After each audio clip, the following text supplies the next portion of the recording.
అది medical college ఉందా అక్కడ? మెడికల్ కాలేజ్ జీవో ఉందా? చెప్పయా పెద్దనా, చెప్పు. మెడికల్ కాలేజ్ లేదండి, ఉట్టి ఆర్డరే లేదు. రమ్మని దమ్ముంటే ఎవడని రమ్మని మాట జీవో నెంబర్ 204 మరి జీవో లేదు అని చెప్పినందుకు స్పీకర్ పదవిలో నువ్వు ఉండి అబద్ధాలు చెప్పినందుకు నీ పదవికి నువ్వు అర్హుడు వేరా అని చెప్పి ఆలోచన చేసుకోమని చెప్పి చెప్తా ఉన్నా ఇదే స్పీకర్ కు. తప్పుడు ఆ మాటలు చెప్తూ ప్రజలను తప్పుడు దోమ పట్టించే కార్యక్రమంలో చంద్రబాబు నాయుడు గారితో పాటు చేతులు కలిపినందుకు స్పీకర్ కూడా తల దించుకోవాలి అని చెప్పి చెప్తా ఉన్నా.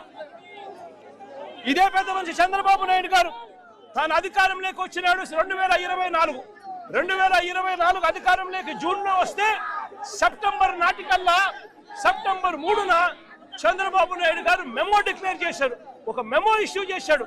మొత్తం 17 మెడికల్ కాలేజీల్లో కన్స్ట్రక్షన్ ఆపమని చెప్పి ఏకంగా చంద్రబాబు నాయుడు గారు మెమో ఈ మాదిరిగా రిలీజ్ చేసి మొత్తం 17 మెడికల్ కాలేజీలు చంద్రబాబు నాయుడు గారు ముఖ్యమంత్రి అయినప్పటి నుంచి ఇదే పరిస్థితుల్లో వదిలేసిన పరిస్థితుల్లో ఈ కాలేజీలు ఈ టీచింగ్ హాస్పిటల్లు అన్ని కూడా కనిపిస్తా ఉన్నాయి. వీళ్ళకు ఫండింగ్ లేదు అని అంటాడు. అయ్యా చంద్రబాబు నాయుడు గారు, అయ్యా స్పీకర్ గారు, ఇక్కడ నుంచి ప్రాతినిధ్యం వహిస్తా ఉన్న ఎమ్మెల్యే స్పీకర్ గారికి కూడా చెప్తా ఉన్నా, ఫండింగ్ లేదని మీరు చెప్తా ఉన్నారు. నాబార్డ్ ఫండ్స్ అప్పట్లోనే ఈ ప్రాజెక్టులకు టైఅప్ చేశాం. నాబార్డ్ ఫండ్సే కాకుండా స్పెషల్ సెంట్రల్ గవర్నమెంట్ నుంచి special assistance for infrastructure projects కూడా తీసుకొని వచ్చి ఈ మెడికల్ కాలేజీలన్నీ కూడా special assistance for infrastructure projects కేటగిరీలో ఈ ప్రాజెక్టులను కూడా పెట్టడం జరిగింది. దాని అర్థం మరో 50 ఏళ్ల పాటు వడ్డీ లేకుండా వాళ్ళు ఇచ్చే రుణాలకు ఈ ప్రాజెక్టులన్నీ కూడా శాంక్షన్ అవుతాయి. మరి central government sponsored assistance schemes లో ఈ ప్రాజెక్టు వస్తూ ఉన్నప్పుడు నాబార్డు కింద ఈ ప్రాజెక్టులన్నీ లోన్లు కూడా శాంక్షన్ అయి ఉన్నప్పుడు కేవలం 5,000 కోట్లు మాత్రమే అవసరం ఉన్న పరిస్థితులు ఉన్నప్పుడు సంవత్సరానికి 1000 కోట్ల రూపాయలు ఖర్చు చేయలేరా అని అడుగుతా ఉన్నాను. దీనికోసం కూడా అబద్ధాలు చెప్పే కార్యక్రమాలు చేస్తూ నిస్సిగ్గుగా చంద్రబాబు నాయుడు గారు వ్యవహరిస్తున్న తీరును చంద్రబాబు నాయుడు గారు సిగ్గుతో తల వంచుకోవాలి అని చెప్పి ఈ సందర్భంగా చంద్రబాబు నాయుడు గారిని గట్టిగా నిలదీస్తూ చంద్రబాబు నాయుడు గారిని గట్టిగా ప్రశ్నిస్తున్నాం. ఉన్నది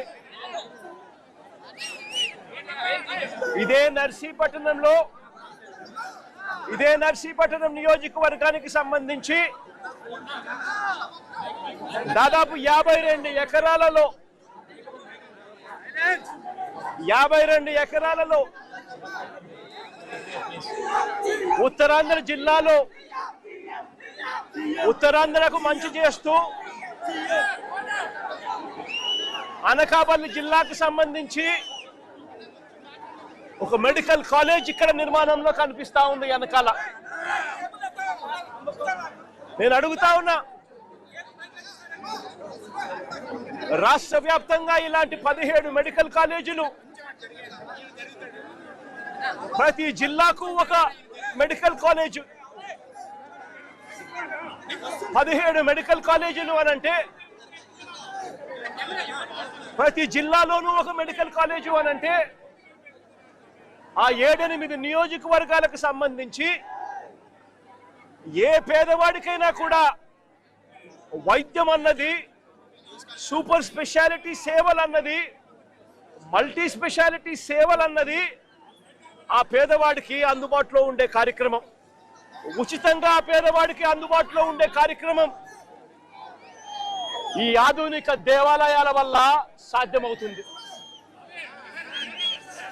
ఏకంగా రాష్ట్ర వ్యాప్తంగా కోట్ల మందికి మేలు జరిగించే కార్యక్రమం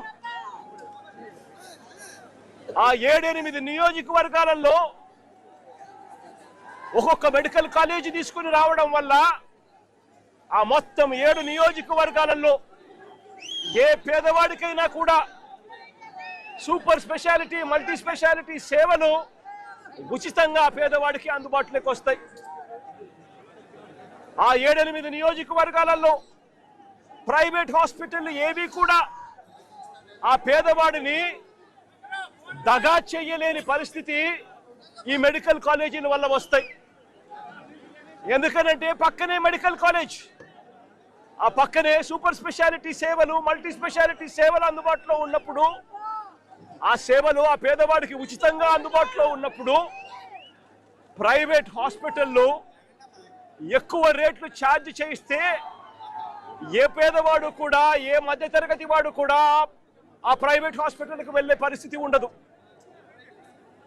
కాబట్టి దగా కావడము అన్నది, పేదవాడు దగా కావడం అన్నది పూర్తిగా ఫుల్ స్టాప్ పడుతుంది ఈ మెడికల్ కాలేజీలు రావడం వల్ల. ప్రతి 7-8 నియోజకవర్గాల కంటే ప్రతి జిల్లా కేంద్రంలోనూ మొత్తంగా 17 మెడికల్ కాలేజీలు కొత్త గవర్నమెంట్ నడుపుతా ఉంటే దానివల్ల జరిగే మేలు ఇది. ఇవాళ నేను అడుగుతా ఉన్నా, ఒకవైపున పేదవాడికి మంచి జరిగిస్తూ ఈ కార్యక్రమం జరుగుతూ ఉంది, ఉచితంగా వైద్యం అన్నది పేదవాడికి అందుబాటులోకి వస్తూ ఉంది.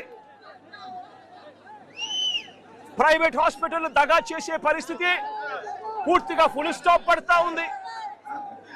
మరి ఇలాంటి ఆధునిక దేవాలయాలను ఎందుకు మూసేస్తా ఉన్నారు అని చెప్పి అడుగుతా ఉన్నాను గట్టిగా నిలదీస్తూ. మొత్తం ఈ గవర్నమెంట్ మెడికల్ కాలేజీలన్నీ కూడా ప్రైవేట్ పరం చేసేస్తే ఇక ఉండేదంతా ఎవరు? అంతా ప్రైవేట్ వాళ్ళే. ప్రైవేట్ వాళ్ళే దగా చేస్తారు, ప్రైవేట్ వాళ్ళే ఈ మెడికల్ కాలేజీ నడుపుతారు. ఇక అంతా ప్రైవేటే నడుపుతా ఉంటే ఇక పేదవాడికి ఏ రకంగా భరోసా ఉంటుంది? ఉచిత వైద్యం అన్నది ఏ పేదవాడికి ఎలా అందుబాటులోకి వస్తుంది? పేదవాడు దగా పడకుండా, ప్రైవేట్ ఎక్స్‌ప్లాయిటేషన్ ఆగిపోకుండా ఎలా చేయగలుగుతారో అని అడుగుతా ఉన్నా. ప్రైవేట్ ఎక్స్‌ప్లాయిటేషన్ కు ఫుల్ స్టాప్ పెడుతూ రాష్ట్ర వ్యాప్తంగా మంచి జరిగించే కార్యక్రమంలో భాగంగా 17 కొత్త మెడికల్ కాలేజీలు తీసుకొచ్చాం. ఈరోజు నేను అడుగుతా ఉన్నా, ఈరోజు ఇక్కడే జరుగుతా ఉంది కాలేజు, 52 ఎకరాల స్థలంలో జరుగుతా ఉంది కాలేజు. ఈ కాలేజీకి సంబంధించి డిసెంబర్ 30వ తారీఖున 2022లో ఈ కాలేజీకి శంకుస్థాపన చేసి, కోవిడ్ లాంటి సంక్షోభం ఉన్నా కూడా, కోవిడ్ లాంటి విపత్కర పరిస్థితులు ఉన్నా కూడా ఆ పరిస్థితులను అధిగమించి డిసెంబర్ 30, 2022లో శంకుస్థాపన చేసి 500 కోట్ల రూపాయల ఖర్చుతో ఈ కాలేజీలకు శంకుస్థాపన చేశాం. ఈరోజు ఈ కాలేజీ కన్నా పూర్తయి ఉంటే ఈ మాదిరిగా ఈ కాలేజీ అవుతూ ఉంటుంది, ఈ మాదిరిగా ఈ కాలేజీ ఉంటుంది. ఇదే కాలేజీ కన్నా పూర్తి అయి ఉంటే డిసెంబర్ 30, 2022లో ఇదే కాలేజీకి శంకుస్థాపన చేశాం. 600